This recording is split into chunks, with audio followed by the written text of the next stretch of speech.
Hello, everyone. This is going to be 4.1, the Articles of Confederation. We're going to start with 4.1 primary source that's a little off kilter for some reason, from Thomas Jefferson, who said, I hold it that a little rebellion now and then is a good thing. He actually, this goes on to say that the tree of liberty must be refreshed from time to time with the blood of patriots and tyrants, so he says. Our objectives: we are going to explain how the state's new constitutions reflected Republican ideals, describe the structure and powers of a national government under the Articles of Confederation, summarize Congress's plan for settlement and governance of Western lands, understand why tensions with foreign countries revealed the weakness in the U.S. government, and list the main weaknesses of the Articles of Confederation. This was our first attempt at creating a U.S. government, and it lasted for a little less than 10 years before we went with the Constitution. So let's look at how the states created new republics. So after the Revolution, most of the 13 states, or all of them, wrote state constitutions before, while we're writing a national one, they wrote state ones. And all 13 were republics where the people voted for the leaders in some way, shape, or form. Now, this did not mean that all people voted for their leaders and that all people even had the right to vote, but in general, the people, if you want to put quotes around that, you can, had the right to vote. The difference lay in how much power would actually go to regular people and who the people are. The states could define that differently, and we'll see that as we go through. So here are the 13 states following the American Revolution and the territory to the west as well. Now, some states created a state government with a very strong legislative branch. Legislative are the lawmakers, the senators and congressmen. And some of these people actually had a weak or even no governor. They were worried that a governor could turn into a king and that a king could turn into a tyrant. Remember, these are constitutions that are written during or after a revolution. And so most of these states, and in fact our country as a whole, had a deep-seated fear of a president becoming a king and a tyrant. So oftentimes they created a one-house system, a unicameral legislature, and the people had the right to elect those representatives, oftentimes without a governor, or at least in places like Pennsylvania. You can see this in Pennsylvania and Georgia. Now, most states, however, chose to become a little more traditional, a little more what you would see in England, perhaps. They called for a bicameral, two-house legislature with the Senate, usually comprised of the more wealthy upper-class people, and the House of delegates or representatives representing the lower classes. Now, these states also usually had pretty strong governors who had the ability to govern hopefully fairly, hopefully justly, without becoming a tyrant. They had a lot of control over their state. Now, both kinds of government, whether the strong with no governor or the weak with more power to the governmental body, gave more power to the people one way or another than Britain ever had. More people got to choose their senators and congressmen, and many actually got to choose their governors as well. Now, the question is, again, who are the people in this situation? Well, some places believe that all white men were the people. That's what you see in Pennsylvania. Pennsylvania said basically, if you're over 21 years, you're a man and you can pay taxes, you have the right to vote. However, most states were a little more restrictive than that. They kept it to men who owned property.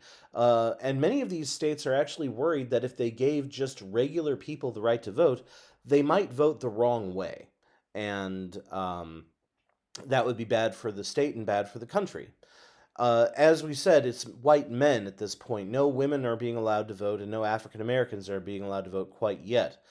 Many early lawmakers, like I said, were worried that if you gave the uneducated, everyday people the right to vote, they would make harmful decisions that could damage America and damage their state as well. James Madison, in fact, said the purpose of the Constitution is to restrict the majority's ability to harm the minority. Now, most states also had a guarantee for religious liberty, freedom of religion. This is something we're going to see in the Bill of Rights to the U.S. Constitution. Most actually wrote it into their state constitutions that there would be a freedom of religion in their state. Now, some states, I keep using the word colonies, but they're states now, Some states like Massachusetts and Connecticut, the old school Puritan places, still restricted religions to one that they were okay with, that being Puritanism. However, this wouldn't last very long. There wouldn't be a state church forever, especially once the Constitution is written. So here is the grave of Thomas Jefferson. He actually wrote the religious freedom part of the state of Virginia's Constitution. He felt it was so important that he put it on his tombstone, along with being the author of the Declaration of Independence and the father of the University of Virginia. You notice he left out the part that he was President of the United States. Now, let's look at the Articles of Confederation a little bit. This is our first shot at making a government. And it started in 1777 while we are fighting a war. And this is the first government of America. And it is exactly the kind of government that you would expect a country that is fighting a revolution against a tyrannical king to write. This is the kind of government where there is no king. So if you don't have a king or even a president, he can't become a dictator and take tyrannical power. So the Confederation is a loose alliance of the states. It's not one giant country, or at least not with a very firm bond. It is a firm league of friendship, is what they put into the article itself. They wanted to make sure that they would not live under a king again. And so it was almost like we were 13 little countries that were allied for mutual protection, not 13 states in one giant country. Now, the new national federal government was made up of a unicameral one-house Congress with delegates chosen by the state legislatures, not by the people. Now, all of these states had one vote, so it didn't matter what size you were. If you were as big as Virginia or as small as Rhode Island, every state had one vote in the National Congress.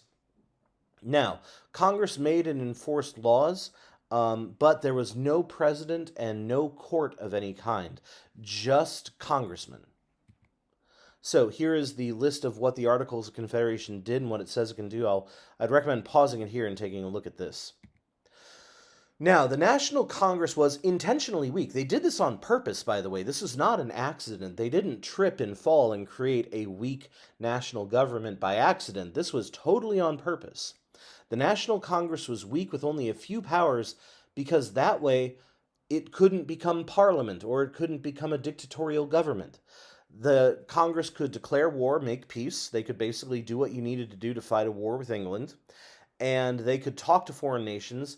They didn't have an army because an army could become a tool of a dictator. They also had no right to tax people. Remember, taxes are what got us into this whole problem in the first place, or at least taxation without representation. So this new Congress did not have the ability to tax its states. They relied instead on voluntary contributions from the states. That means if they wanted money for the national government, they had to go and they had to ask the states very nicely. And you can imagine how well that worked, which is not very well at all. And it was very hard, again, intentionally, on purpose, it was very hard to pass any laws. You needed 9 out of 13 states to say yes to something to pass a law. If you wanted to change the Constitution of the Articles of Confederation, you had to get all 13 states to pass to agree to that, and that never happened. There was always at least one state who said, no, we are going to keep things as they are. Now, they did get a few small things done. Pretty important things, though. One of the few important things that they did get done under the Articles of Confederation was to establish the rules by which the territory that we had just won in the American Revolution would become eventually states in the United States. So they looked at the Northwest Territory and said, these are not going to be colonies, they're not going to be permanent territories, these are states in waiting. The American government sold this land to American people to basically increase the amount of money that our country had on hand. Now, most of them were very wealthy, of course. So this is the Northwest Territory that we are talking about. This is now American territory, and we're basically thinking about how are we going to settle there? How are we going to turn this into United States? Congress also had to measure it and figure out the distance of this new territory. So we created the Land Ordinance Act of 1785, where they surveyed the land, sent basically somebody out with a tape measure to survey this land. And then they took that land and divided it up into 1 mile squares so that they could create little towns and townships. And every one of these little squares could be bought by farmers and businessmen. However, like I said, most people didn't have much money, so the Northwest Territory was mainly bought by big companies, and then people went to the big companies and bought their little chunk of land from them. So this is what I'm talking about with the Land Ordinance of 1785. You notice that that little corner of Ohio was divided up into little squares, and each of those little squares was divided up into little smaller squares. And so each township was 6 square miles by 6 square miles. And so that's how they created the Northwest Territories into states eventually. The Northwest Ordinance of 1787 said that every territory would eventually become a state once they had enough people, once they had a governor, and once they wrote a state constitution, they could apply for statehood to the United States.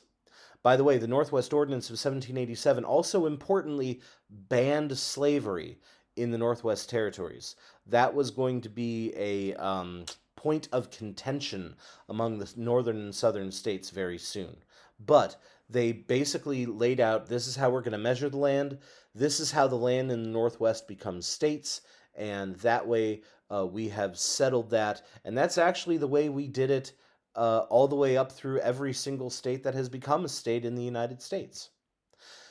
This method of allowing territories to become states meant that being a territory was not permanent. It was a temporary step.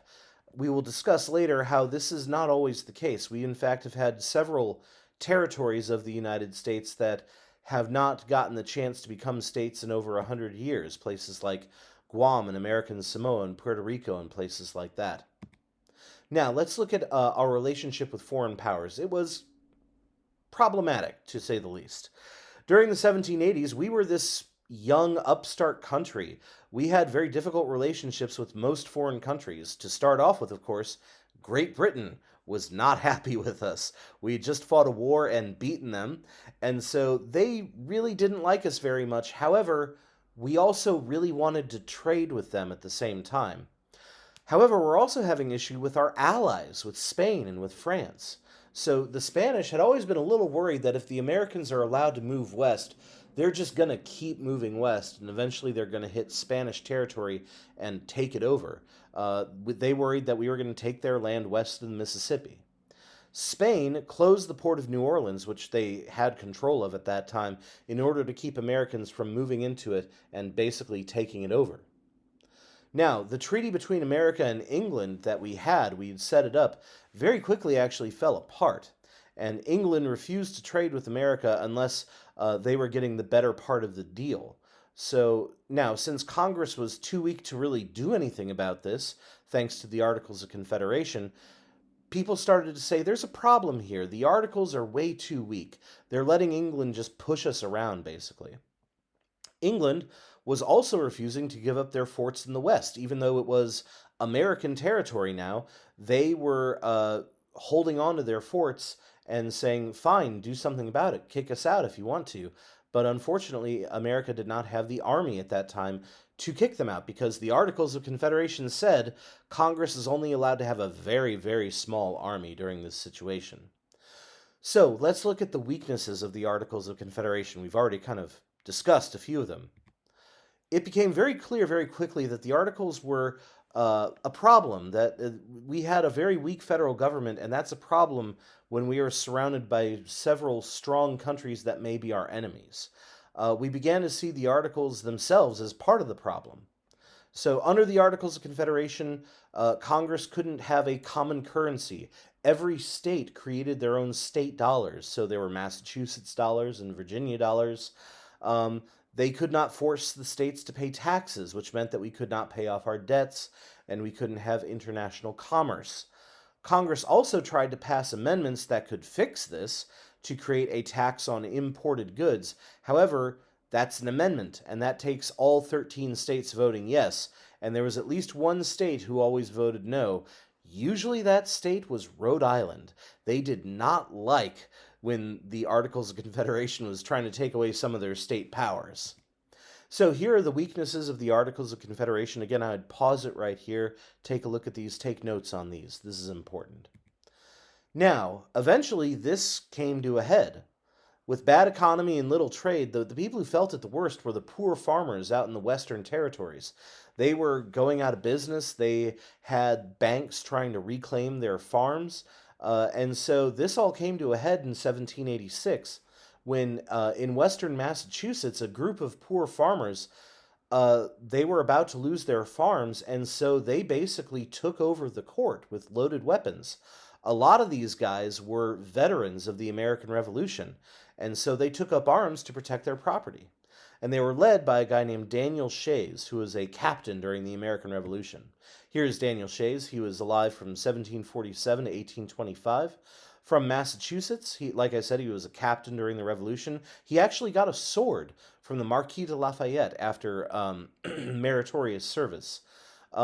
However, his attempt eventually to try and seize the arsenal was broken up by the Massachusetts militia, but it really worried people that he was able to take it as far as he did.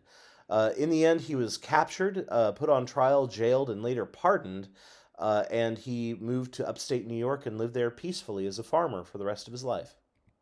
Now, eventually, Shays' rebellion was put down by the Massachusetts government calling in the state militia, but it really freaked people out. And so other states wanted to avoid this kind of thing. And so they tried to sort of pay off the farmers to make sure that the farmers didn't rise up. But the fact that they were paying them with basically worthless paper money, not backed up by gold, led to inflation.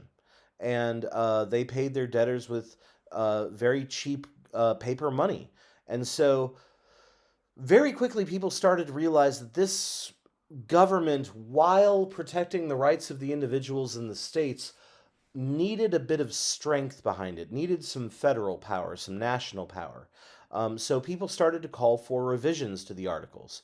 What they ended up with was the American Constitution. We'll take a look at that next chapter.